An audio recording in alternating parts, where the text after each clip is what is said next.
and welcome to this episode of One Decision in Brief. I'm Kate McCann and I'm joined today by Sir Richard Dearlove. Hi, Sir Richard. Hi, Kate. How are you?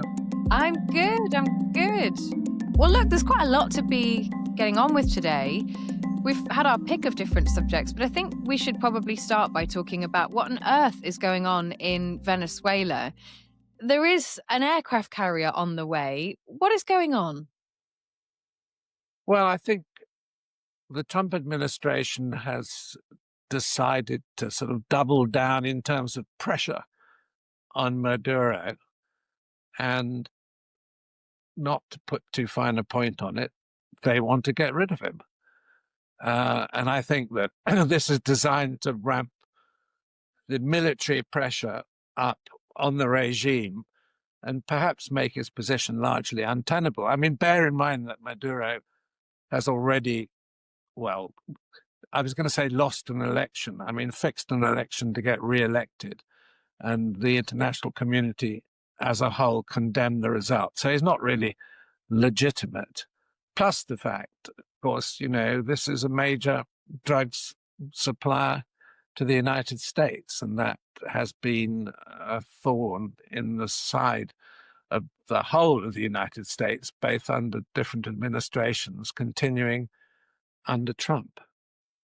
So for people who are kind of playing catch up a bit with this story, we should go into a bit of background because essentially Donald Trump, for the last couple of months now, Donald Trump and his team, and we can come on to who we think is really spearheading this in a few moments, have been increasingly stepping up patrols on boats, which they say are sort of smuggling drugs out of Venezuela. And that's been the line. The line has been that Venezuela is one of the major drugs routes into America, and it's the fentanyl, the opioid fentanyl, which is the biggest problem, and that's why Donald Trump is doing this and sort of attacking boats. And there's been controversy about some of those we'll call them missions, about some of those decisions from the Trump administration. But this seems to be a stepping up of that campaign.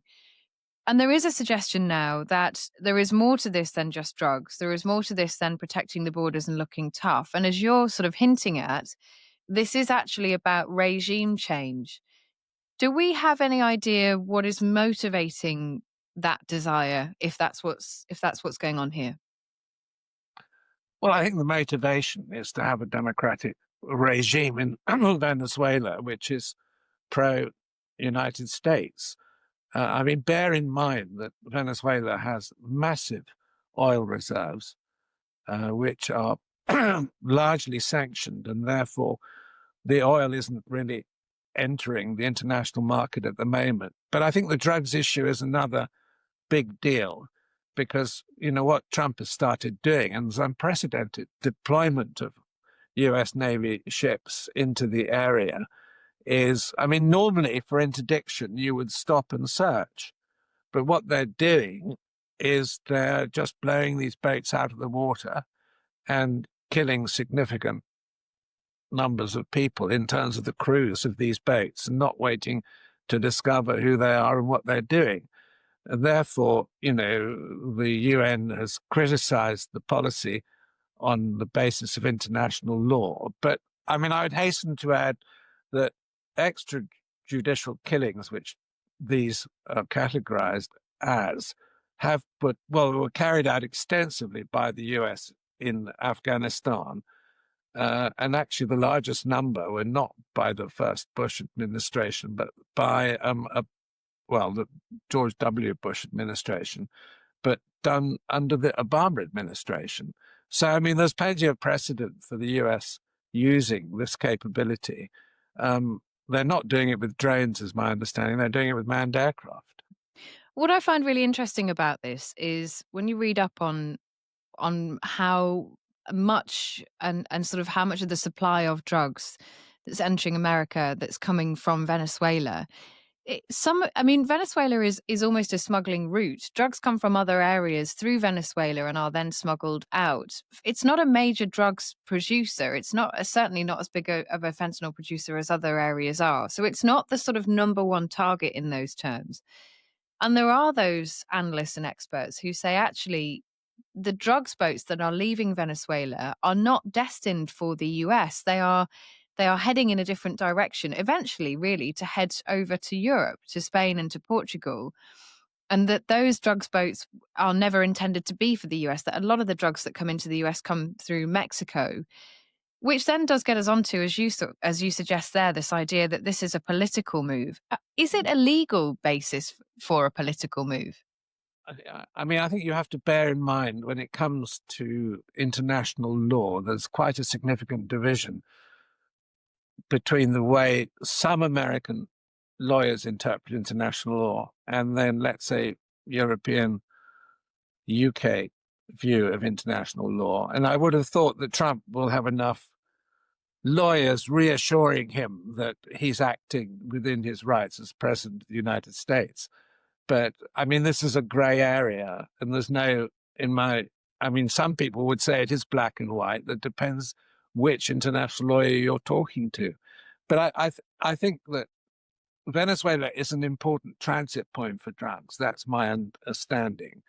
So the supply, you can't be sure where they're going, but some would certainly be going across to Europe, probably via Spain and North Africa, or some would be going into the Caribbean and eventually reaching the US market. I mean, it's a very, very complicated supply chain with a lot of intermediaries who are trans-shipping the stuff. And of course, every time it's transit, they're making money. But the other issue, which I think is important, which is political, is that Maduro has had sort of significant support from both China and Russia. And I don't know whether you recall this, but there was that some months ago now, there was a Venezuelan aggressive claim to the Essequibo region of Guyana next door. And this was seen as a sort of move on the part of Russia, who had encouraged Venezuela in this policy to, open up another possible front of crisis and distract from Russian activity in Ukraine. I don't know how many people are aware of that, and it's sort of gone off the agenda. But there was a real threat to Guyana at that particular point in time. I mean, and of course, that's a very rich region with massive oil resources as well, Essequibo. Yeah. It's so interesting, and it is reported that it's an open secret, I guess, that this is very much a kind of Marco Rubio desire to see regime change in Venezuela. This idea that, I mean, he's been supportive of the opposition in that country for some time now. Does that tell us anything about the sort of the strength, the power that Rubio has, the sort of the freedom that he has within the American administration, do you think? Well, I'm not sure how much freedom he does have, but he certainly has an authoritative voice on Latin America, given his own origins and interests. And the word is that he's been driving this policy. But I mean, clearly Trump is supporting him, because to carry out extrajudicial killings, you need presidential authority specifically.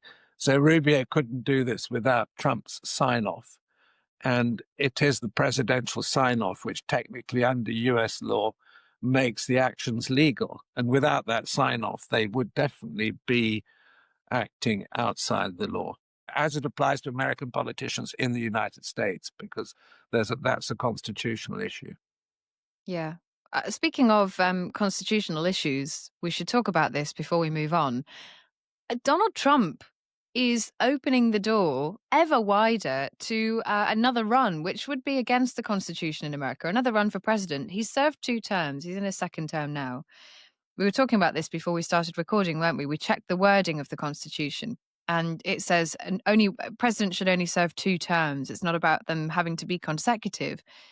But he's been asked about whether or not he fancies another go anyway in 2028. And he said, yeah. He said that his poll ratings are higher than ever. He said something like, it's really quite terrifying how good I am.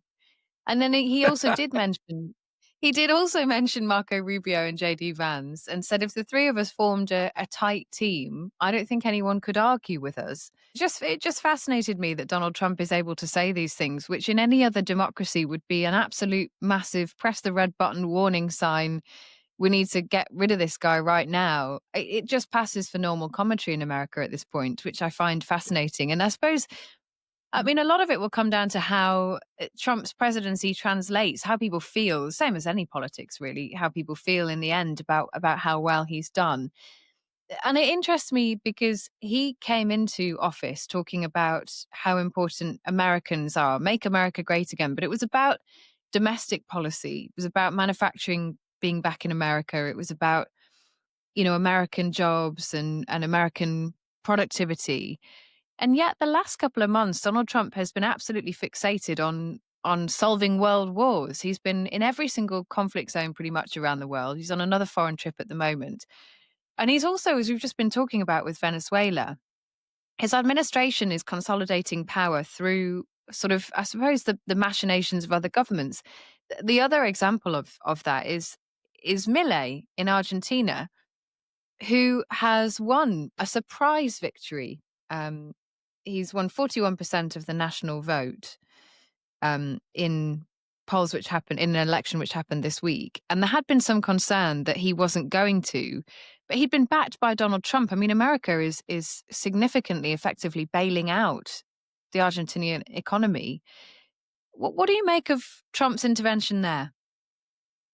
Well, I think it's another move into Latin America and a reassertion of American influence after a period when, there was huge sensitivity about the United States becoming over-involved in that part of the world, partly because of, let's say, the history of involvement. And we all know the examples of, Cuba, Chile, and other of the larger nations, Colombia. But I think it's an indication that this administration cares about what was traditionally referred to as America's backyard. And let's face it, I mean, Argentina has had a catastrophic period economically and politically. And this radical Milei has pursued really devastatingly risky economic policies. I mean, risky in terms of losing the support of the population because of the austerity he's imposed on the country. And yet it seems to be working. And I mean, my understanding is that Trump is offering them a $20 billion bailout, isn't he? Yeah, exactly. And I think they've spent a really significant chunk of money, several hundred US dollars, on buying Argentinian pesos, basically for that reason. I mean, Milei's got another 2 years in office. This poll, although he's done better than expected, he still is not the majority. I mean, the opposition, he's got 81 seats overall, his party. The opposition has 99. So he's not guaranteed a sort of easy ride of it. And you say, and actually it's interesting that you say it's working. Kemi Badenoch, had Conservative leader in the UK, had previously used Milei's policies as an example of what a Conservative government would do in office. And subsequent to that, the economy has not necessarily been flying. And I think people's wages are down, productivity is down. So there's some complicating factors, but he's now got another 2 years to try and continue with this effort, and seemingly supported pretty closely by President Trump. I was telling you before about what Donald Trump said about his poll ratings. Milei said after the election, "I am the king and the elite is my fodder."